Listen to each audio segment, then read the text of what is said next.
Le pervers narcissique face à mon traumatisme sexuel d'enfance. Cette vidéo est difficile à faire, mais elle est nécessaire.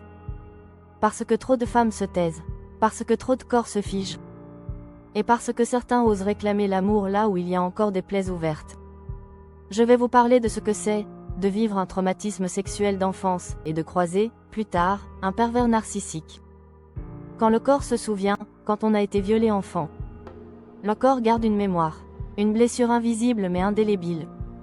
Une mémoire qu'on enterre parfois pendant des années, jusqu'au jour où elle refait surface comme on ouvrirait une boîte de Pandore cachée à l'intérieur de nous. Avec l'aide d'un thérapeute, on commence à comprendre, à nommer, à ressentir et donc à revivre aussi ce qui se réveille de nos mondes engloutis. Mais pendant ce temps-là, le corps dit non. Il dit stop. Il n'a pas envie.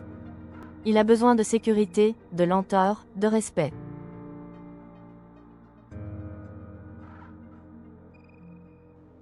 Mais lui, le pervers narcissique, il n'écoute pas ce nom. Il ne le comprend pas ou plutôt, il ne veut pas le comprendre. Il exige. Il culpabilise. Tu ne m'aimes plus. Tu ne fais aucun effort. Tu me rejettes encore. Et là, on cède. Non pas par envie, mais par culpabilité, par fatigue, parce qu'on n'a plus la force. Par désespoir aussi. Et à ce moment-là, on se retraumatise.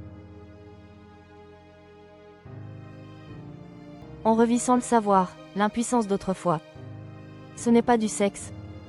C'est une forme de violence. Ce n'est pas faire l'amour. Ce n'est pas du désir partagé. C'est une prise de pouvoir. C'est une reproduction de l'abus, sous une forme plus subtile, plus insidieuse, et c'est pour ça que ça fait si mal. Parce que cette fois, on pensait être adulte, libre, capable de dire non. Mais il sait comment faire plier. Par la pitié, par le chantage, par la peur de l'abandon, mettre des mots c'est se libérer. Je ne fais pas cette vidéo pour régler des comptes. Je la fais parce que je sais que quelque part d'autres vivent ça en silence. Parce qu'il faut que ça se sache, un pervers narcissique peut violenter une femme sans jamais crier, sans forcer physiquement. Juste en exigeant, en culpabilisant, en exigeant de l'amour là où il n'y a que douleur. Alors si tu te reconnais, sache que tu n'es pas seul. Sache que tu n'as pas à céder. Que ton corps t'appartient.